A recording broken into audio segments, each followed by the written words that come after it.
Before using AAP, we were using a third-party tool to do automation. I'm not going to name drop anyone, but they were very locked in their way. They were not agentless, and the provisioning was much slower, and we had way less control over. Let's say we need to update antivirus package, it would take them 6 months to do it, whereas with Ansible, we do it in 5 minutes.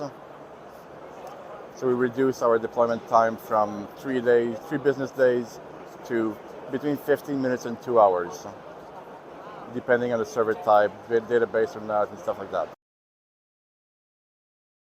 It does automation pretty well. It lives in our case, it lives in OpenShift.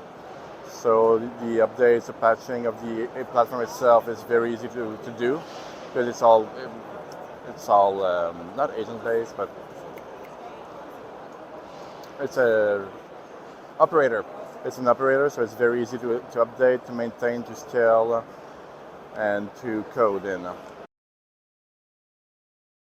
Well, initially we had a lot of issues with deploying the operator, because we were using the GA version, and it was horrible to deploy. There were some bugs that were never caught before we caught them, and that's something that they could improve. Documentation on the OpenShift operator, as well as the operator itself, fixing the bugs that we had to modify the operator manually using a workaround to make it work properly initially. So I'd say documentation would be the biggest thing for them to improve on. Definitely 10, with the caveat of the documentation for the operator, but definitely a 10.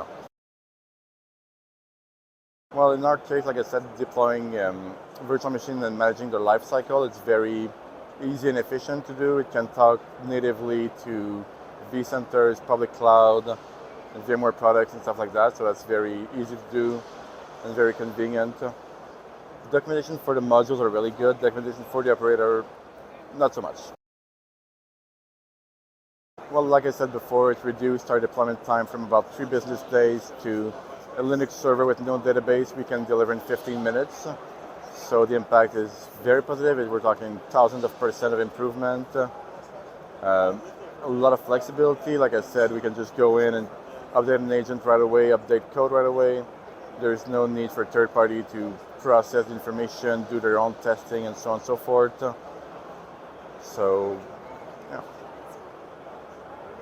And what other products like this have you used or evaluated? We've tried Terraform, and we've tried Puppet and Chef, and they were not as agile. They were needing agents, or they were not fast enough. They were too complex, not documented well enough for their modules, stuff like that. We've also looked into VMware vRealize, as well as Embodic Snow vCommander. How do they stack up? They were not suited for what we were building, because we had a team that built a portal for internal customers to go in, request their virtual machines, and if we use a vRealize or Embodics, then we would need to duplicate our workload from the portal to their platform, because they were not as easy to automate without using their portal instead of ours. And that would have bring us back to a vendor lock-in that we're trying to avoid. And none of the companies I mentioned are the companies we replaced with Ansible. The most important feature for me and my team, I believe, is the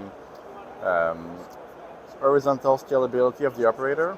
Whereas we can deploy, we used to be on the virtual machines before, and we were stuck with limited number of jobs. And now you're running on OpenShift, we can deploy at least 20 times more. We can run 20 times more workflows, because it scales super easily on OpenShift. Yes.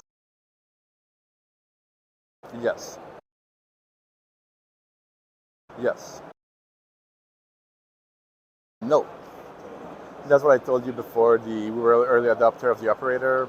There were no documentations. There were bugs in the operator, whereas we deployed, let's say, the database, and the specs for instead of going in specs, it went into the disk, and it messed up. We had to go in and redo the operator, basically.